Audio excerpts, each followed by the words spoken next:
The DCEU has finally ended. We have peace at last. That's right, Aquaman 2 is finally released, and with it, we have the end of the DCEU. It's over! The pain is over!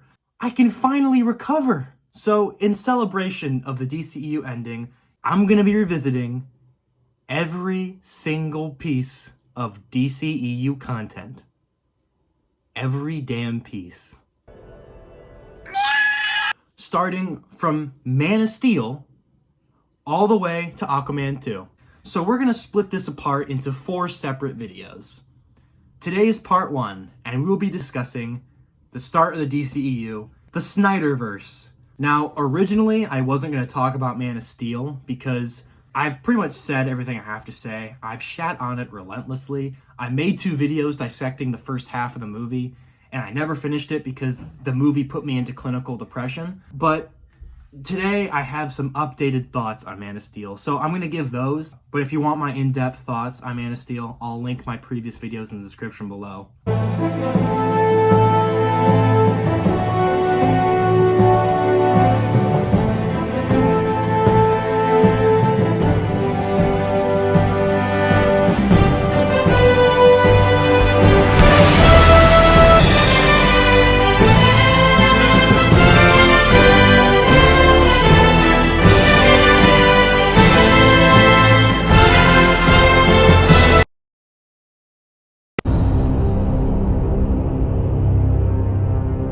Alright, so this one's going to be super quick because, as I already said, I've talked about the movie way too fucking much.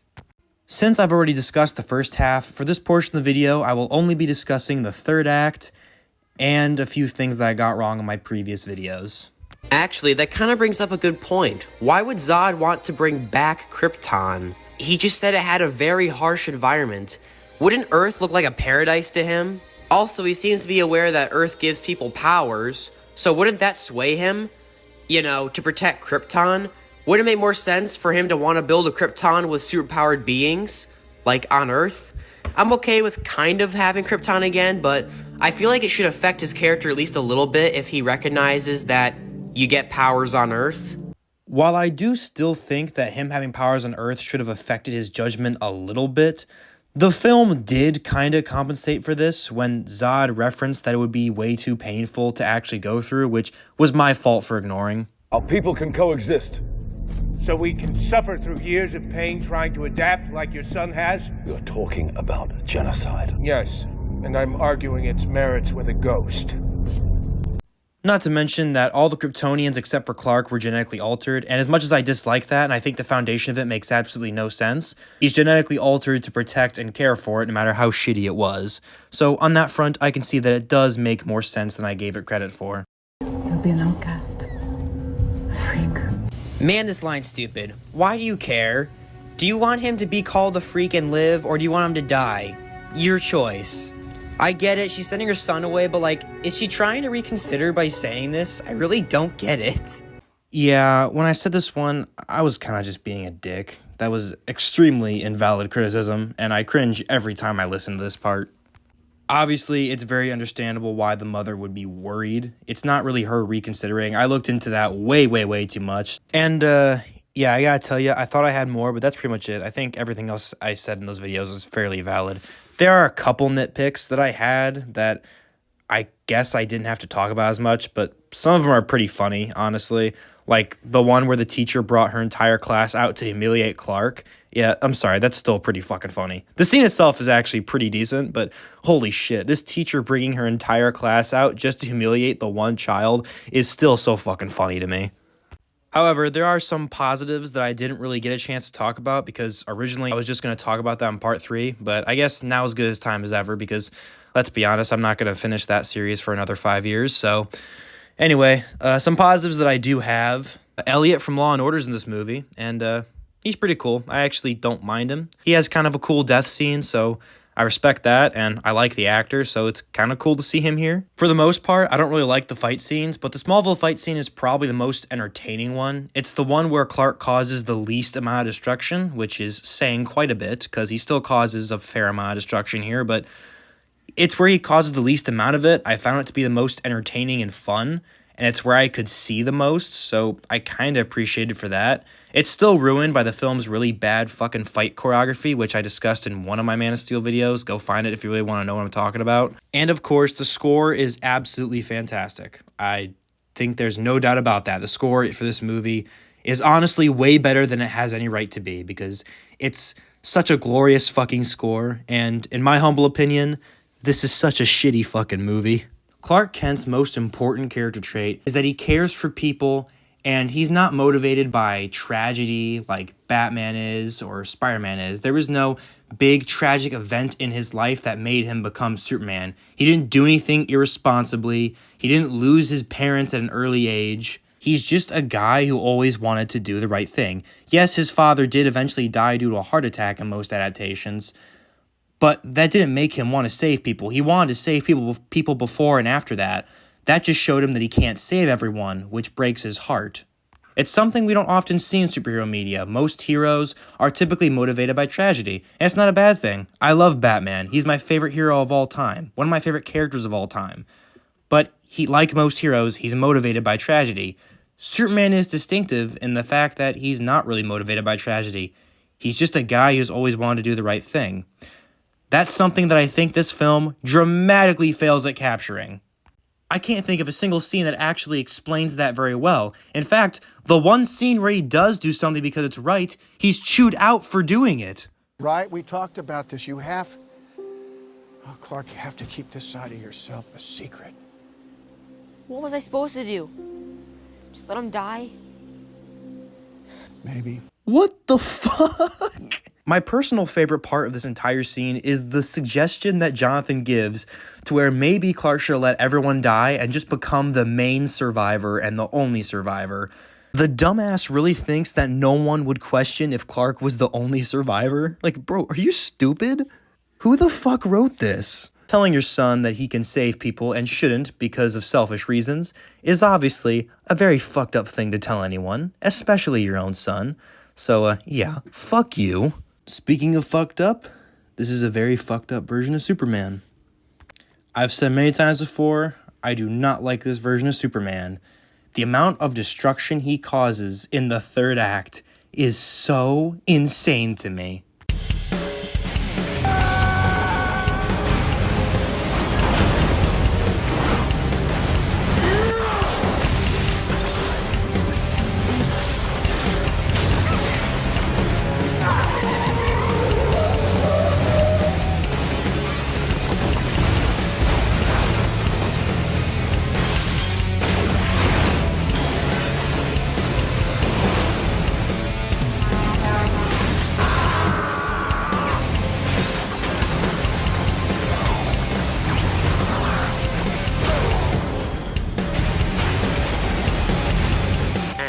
Last but not least, my favorite.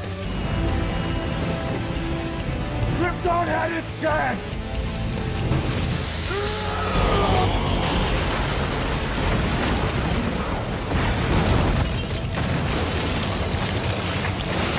That last one is particularly funny to me because this man has super speed and can fly. And still, he let all of this destruction happen. This is not Superman, and it pisses me off. Most people defend this movie by saying Superman didn't contribute to most of the damage. And the thing is, you guys are right. He didn't contribute to most of the damage. He contributed to some of it. And I'm here to say that the sum of it he contributed to matters. The fact that there is a scene in a Superman movie where essentially 9/11 2.0 happens, and he stands there for about a minute making out with Lois Lane instead of constantly searching the area for civilians who could be in need, dying, who need help, is a cardinal sin. You cannot change my mind. There are several instances throughout the film where Clark takes the villains directly to places with civilians, such as IHOP, or this building, or that building. Or how about when he launched this dude at trains and causes explosion? Or when a LexCorp truck was launched at him and he hopped over it and allowed it to destroy the building behind him. Imagine a version of the movie where In the second act, they have a fight similar to Smallville, where he causes all this destruction and sees the amount of damage he caused and realizes that he has to be a lot more careful with his abilities because he has a greater responsibility. Then in the third act, you can see him caring more about the people and making them the top priority instead of constantly trying to fight Zod or fight the other Kryptonians. He's putting the people first and making sure they're safe, and you can see maybe him taking them to safer locations to fight or whatever. That would be a much better film, and in my opinion, would make for a really interesting arc. Unfortunately, that is not what we got. He pretty much causes destruction in the entire movie. I mean, come on. He literally takes Zod to the place where he tries to kill a family. This is literally your fault. Shut the fuck up. Also, him killing Zod didn't have the impact that I think the movie was intending, at least for me. Now, unlike most Man of Steel haters, I actually don't mind the idea of him killing Zod. I think it could create for an interesting story, and it could be heartbreaking if done right. Unfortunately, I don't think this film did it right. See, the problem is, the film never makes Superman's stance on killing clear, and it never really makes it clear what he wants to do about these criminals or these villains. When Clark gets his supersuit, he doesn't immediately go and save people. In fact, I don't even know why he got his Superman suit, because he didn't seem to have a plan on using it. He just kind of has it. The film never establishes whether or not Clark wants to be a hero. And that's an unforgivable sin on its own, but getting back to the main point, it's never established whether or not he wants to be a hero and whether or not he has a no-kill rule. It's never established whether or not he's clear or comfortable with killing.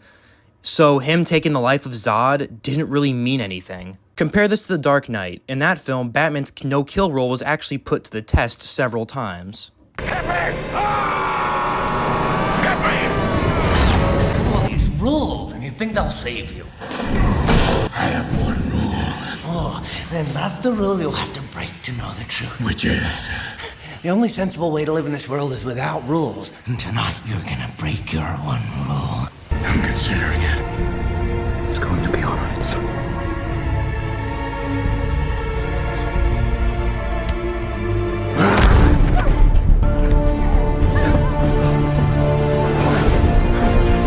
Because we never see him even consider being a superhero, we never get to ask, is he okay with killing? Does he have a problem with that?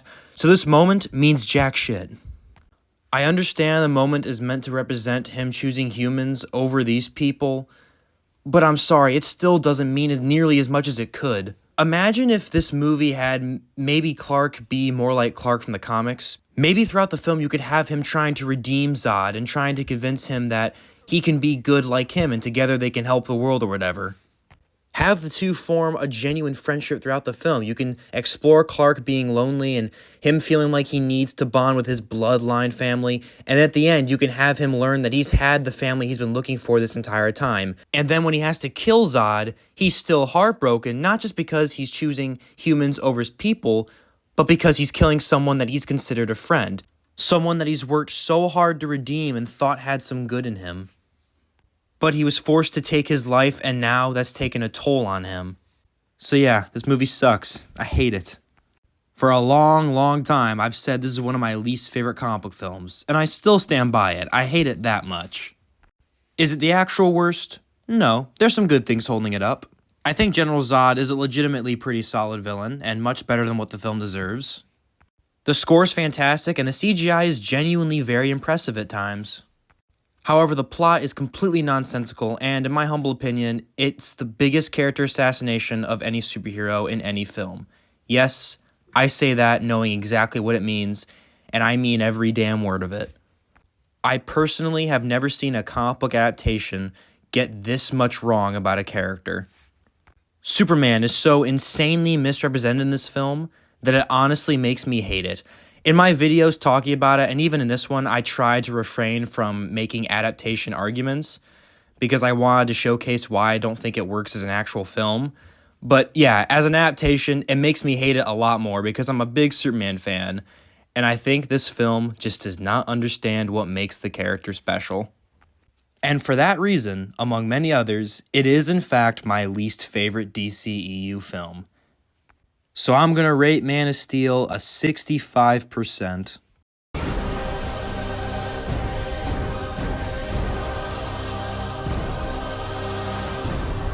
So I just got done rewatching Batman v Superman The Ultimate Cut, and guys, I kind of like this movie now. Don't get me wrong, it's not great. There's still a lot of problems I have with it. But at the same time, I also found it to be really entertaining, and I thought a lot of the ideas they presented was really fascinating. However, I cannot deny there are some very big world-building issues and some really big plot issues that I cannot ignore. Starting off with the things I like, though, Ben Affleck absolutely fucks in this movie. Literally. All joking aside, every scene with Ben Affleck had me beyond invested. I was so intrigued by this new version of Batman, and his performance was just excellent. I don't like everything they did with his character, but everything he did and brought to the table I think was excellent. He really carried most of the movie for me. He captures that older, bitter, angrier side of Batman really, really well. I love seeing Ben transition from the fun billionaire playboy Bruce Wayne to Batman. It's so fun, and it makes for such an interesting yet believable transition. May I help you, Mr. Wayne? I just thought the bathroom was down here. I must have... That last martini was too many, I think. Men's room's upstairs. Great. I'm okay. I like those shoes. I can't stay down here, Alfred. Ben's demeanor as the character reminded me a lot of Kevin Conroy's in the animated series and the Arkham series. Whenever I saw Ben Affleck walking around as Bruce Wayne or Batman, I didn't see an actor playing the character. I just saw Batman. And on this most recent viewing, I think that's the first time I've ever actually felt that. I like that Bruce only really attends events when it suits Batman's needs or wants. Every time he's seen out in public, he typically has fun, is a bit of a playboy, hooks up with a chick, and then does whatever Batman needs to do, like hacking this Russian's phone or hacking Lex's security. It really showcases how old this Batman is and how long he's been doing it. It's kind of nice and cool to see a veteran Batman. At this time, we hadn't really seen that yet. Most live-action Batman actors that we have in the movies are typically early in their career. Michael Keaton's Batman, you get the sense, had been active for maybe a year, but he was still a myth at the beginning of that series, so he couldn't have been active that long. Christian Bale Batman we see from beginning to end in his trilogy, and Robert Pattinson Batman's only been active for 2 years in the timeline. And for Ben Affleck, this is the first time we actually got a veteran Batman who'd been doing this for a long time. It made his take very refreshing to see. I also like the broken state he's in this film, to a certain extent. The movie clearly has some sort of arc in mind for Batman, but in my opinion, it's not executed in the best way. For starters, he's manipulated maybe a bit too easily. I still don't understand why letters were sent to him saying he let his family die. Like, I don't get why Lex did that or what he thought would happen. I'm not sure if this is meant to mean that Bruce is mad at Superman more, because Wallace was created by Superman and he sent these to him, or if he's mad at Wallace, or if he feels shame. I don't know. I don't really understand this, and to be honest, you can cut it for the movie and it'd make it less confusing. 2 years growing, but it did not take much to push him over, actually. Little red notes, big bang, you let your family die! Okay, but why? Why would that strengthen his hate for Superman? Does he actually think Superman sent this to him? Why the fuck would he think that? I don't understand. What is your plan, Lex? This message came from Wallace. Is he mad at Superman because he injured Wallace indirectly and then Wallace was mad at Bruce? Is that what the implication's supposed to be? To be honest, I'm not entirely sure. It would have made a lot more sense if it just said, "You let us down," or "You let me down." It would make a bit more sense if he said that, but no. Why the fuck did Lex even reference Batman's family? It has nothing to do with Superman. Also, did Lex tell Wallace to do this, or had he been doing it the whole time? I can't tell you, because I do not know, and frankly, the movie does not either. So yeah, Batman's kinda easily manipulated, and it bugs me a bit, but what's much, much worse is...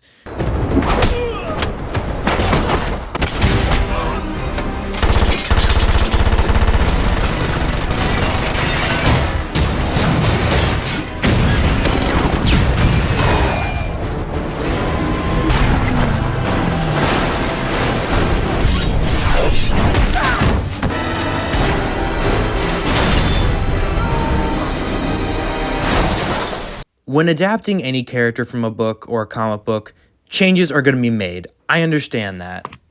Sometimes changes lead to better storylines or just good storylines. For example, Lex in Smallville. He's not exactly a lot like his comic counterpart, at least as far as motivations go.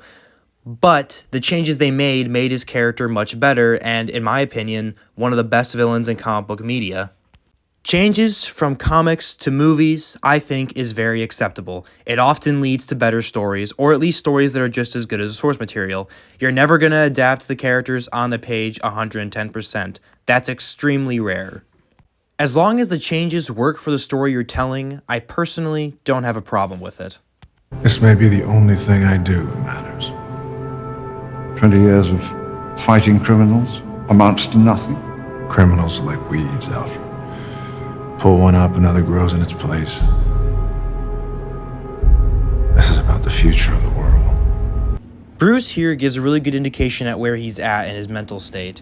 He's taken down so many criminals, and so many have broken back out or replaced them, that he's grown tired and he's started to stop caring about what happens to them. That's why he doesn't mind putting bat brands on them. He has a complete disregard for the lives of the criminals. He's much more jaded than it's presumed he was before this. I say presumed because I'd like to remind you that this is our introduction to the Batman of the DCEU.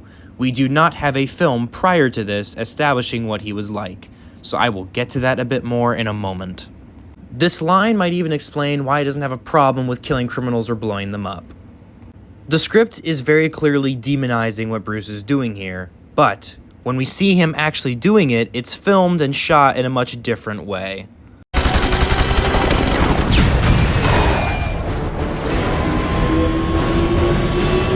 Look at the way that was shot and executed. Look at the way it was edited, the way the score plays behind it. Does that feel like the movie's demonizing it to you guys? Because it doesn't to me. The kick-ass Batman theme that's supposed to make you happy and get goosebumps is playing while he fucking murders somebody. There's no sad, dramatic music when he kills someone, or a moment of reflection where he realizes he just took a life. It's just, boom, done. Sorry, little bro. Here's a sort of slight potential spoiler of sorts, but I wanted to know why you decided to allow Batman to kill within this picture. I tried to do it like by proxy. He'd shoot the car that they're in, the car would blow up, or the grenade would go off in the guy's hand, or whatever. Or he'd shoot the tank of the thing, and the guy pretty much lights his own tank with the thing. So I perceive it as not him killing directly, but by sort of, if the bad guys are associated with the thing that happens to blow up, that's not really. He would say that that's not really my problem. Like they shouldn't have been around that. Sort of machine manslaughter. Gun. What's that? It's like manslaughter. Yeah, a little more like manslaughter than actual murder. Yeah. It seems like Snyder doesn't have the biggest problem with Batman killing. But the script directly contradicts the way he directs his scenes with Batman. He directs this John Wick-style Batman where he kills people and he wants you to root for him, and then the script tells you not to root for him, but the score and the editing and the shooting is telling you the opposite. I'm not sure if Zack Snyder and Chris Terrio just disagreed while writing the script or had maybe different ideas, but I can't really tell. I feel like there might have been maybe a bit of a disconnect though. Now, for the sake of the redemption arc idea, I will forgive the Batmobile kills as much as I don't want to.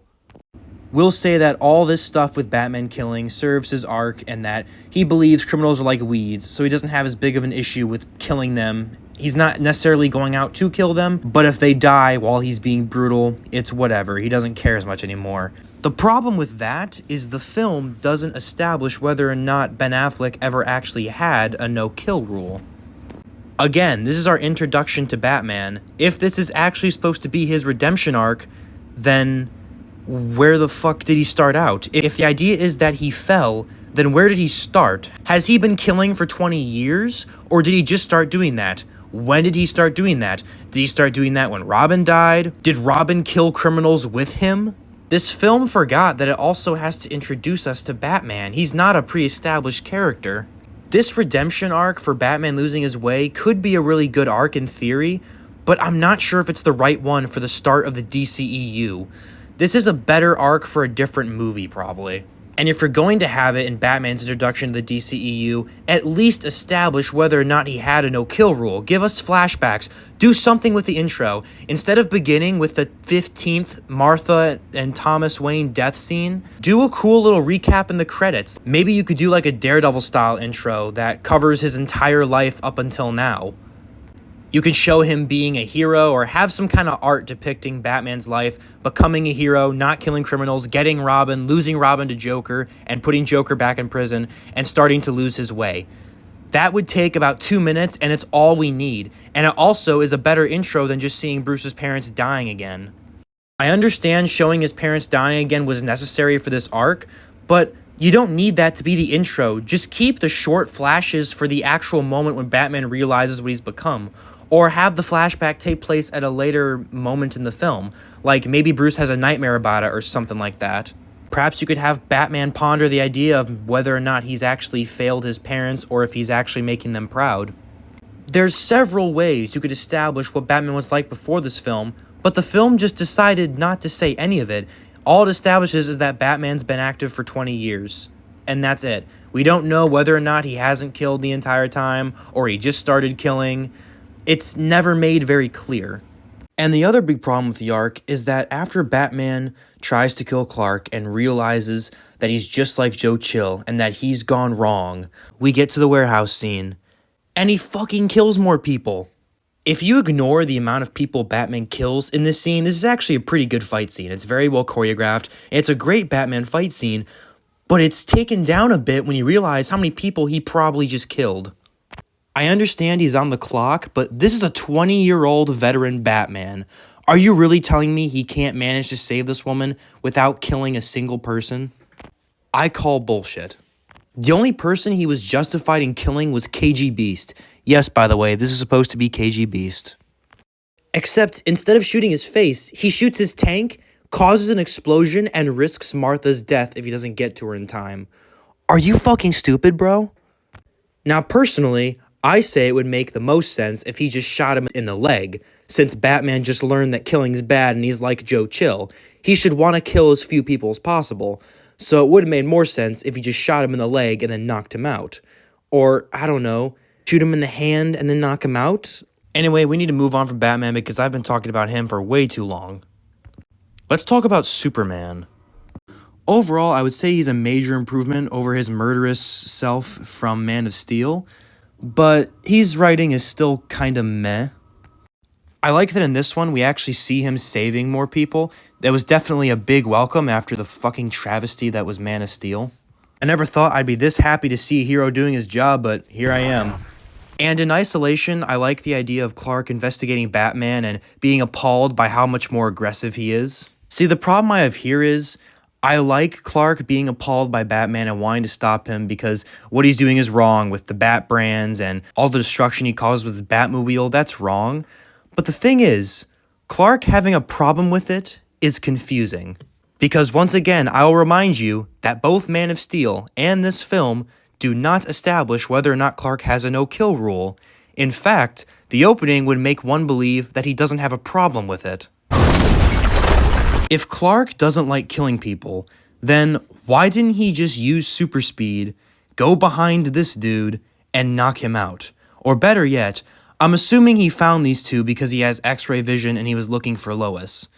So why did he drop down in front of them instead of behind them to knock this dude out? I'm sorry, but is this not maybe a bit overkill, even by your standards? Maybe this was supposed to be perceived as an indirect kill too. Who knows? Aside from that, I do like him more in this movie.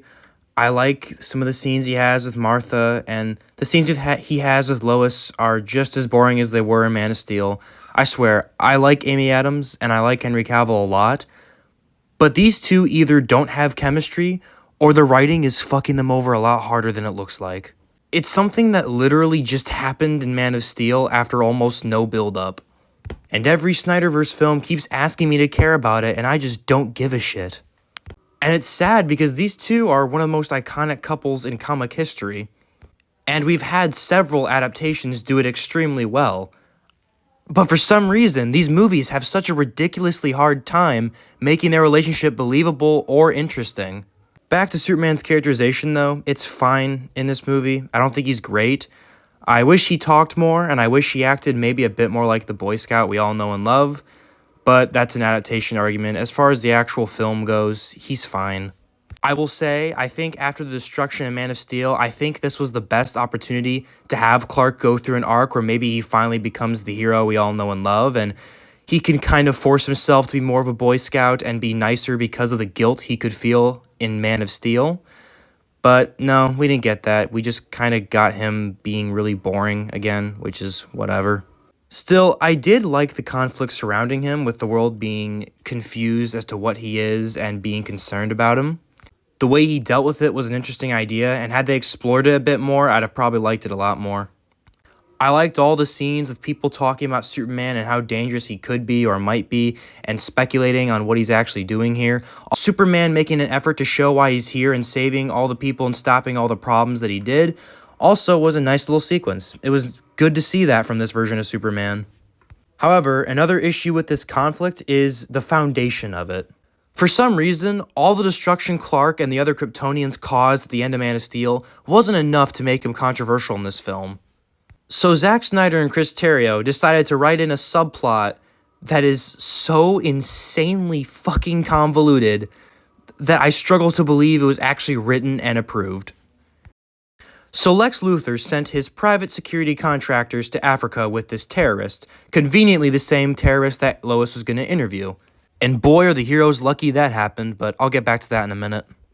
Anyway, Lex sent his private security contractors to protect this terrorist, and it turns out it's all a scheme. He has these terrorists and all the people there killed and then burned in the hopes that the world will think Superman did it, and then he pays this woman to tell this senator that Superman burned these people alive with his heat vision, even though that's not how it fucking works.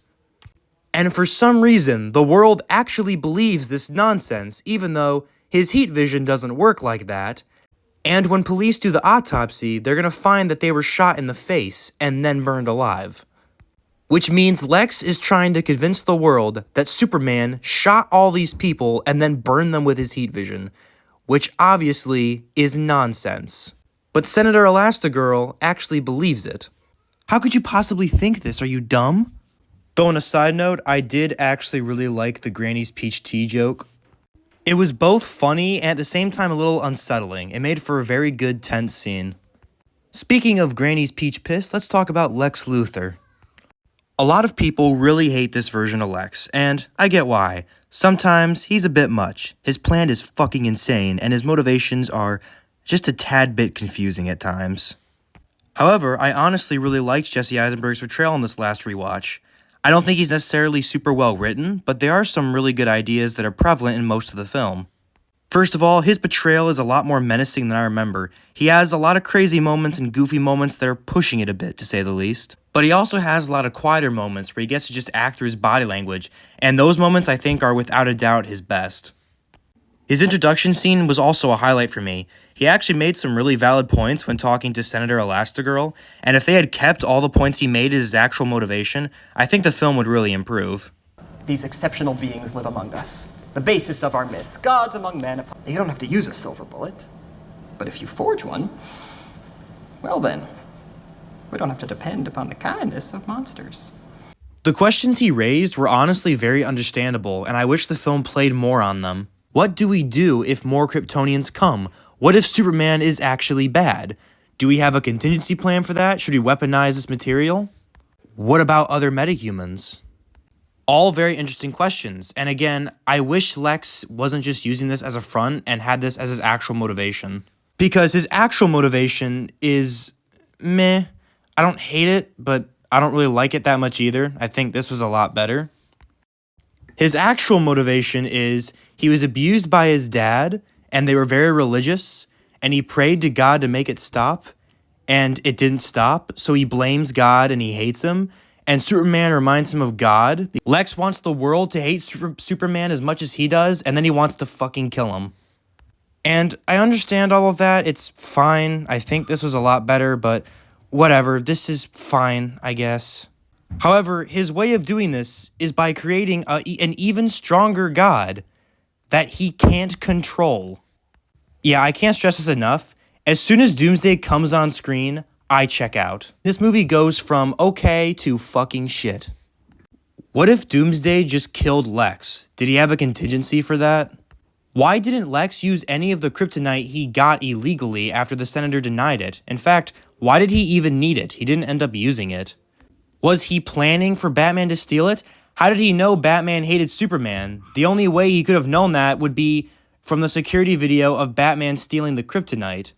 But then again, that raises the question, did Lex know before? Did he want Batman to steal the kryptonite? Was he planning on using the kryptonite for something? I don't know. The movie doesn't really make it clear. Things just kind of conveniently happen and they're not explained. Again, though, I will say, I really enjoyed him in most of the film. It's just that the third act kind of screwed him over. And like I said before, some parts of his plan are very contrived and it's problematic. There's some things that he just knows, like how does he know Batman's identity? The film never confirms this, but apparently he does. That would have been kind of important to show. But aside from all the problems with his actual plan, I found him in most of the film up until the third act to be very menacing and interesting.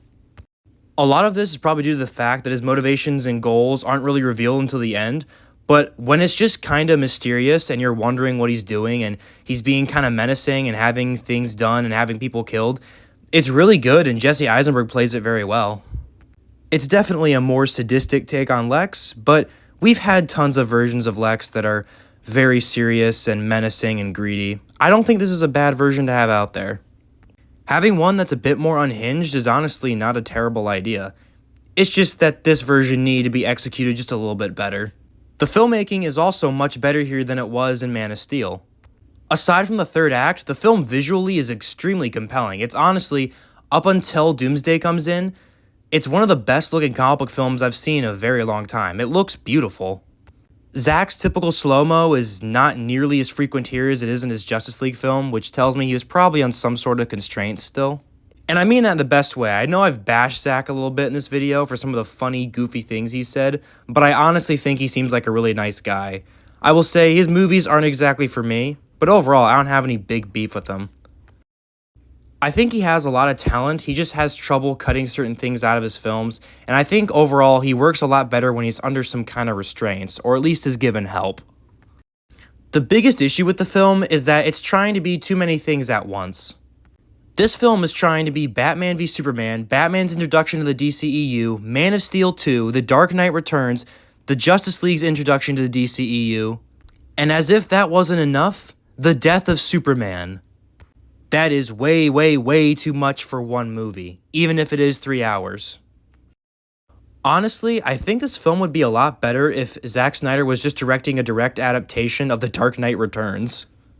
I mean, Batman for the most part has done a lot of justice in this film, and he's basically just Frank Miller's version, only a bit more extreme, so why not? Honestly, the best version of Batman v Superman is the one that wasn't made in 2016.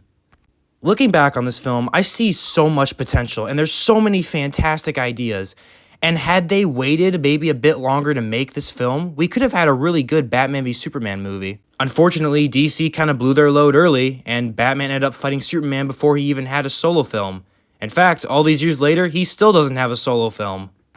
If we had a Batman movie with Robin dying, explaining why he went dark, what he was like before he fell to darkness, before he became a bit crazy in this movie, this film would be 10 times better. Another way to improve this film would be to just not kill Superman. Why in the absolute fucking fuck would you have Superman die in the second movie of your cinematic universe?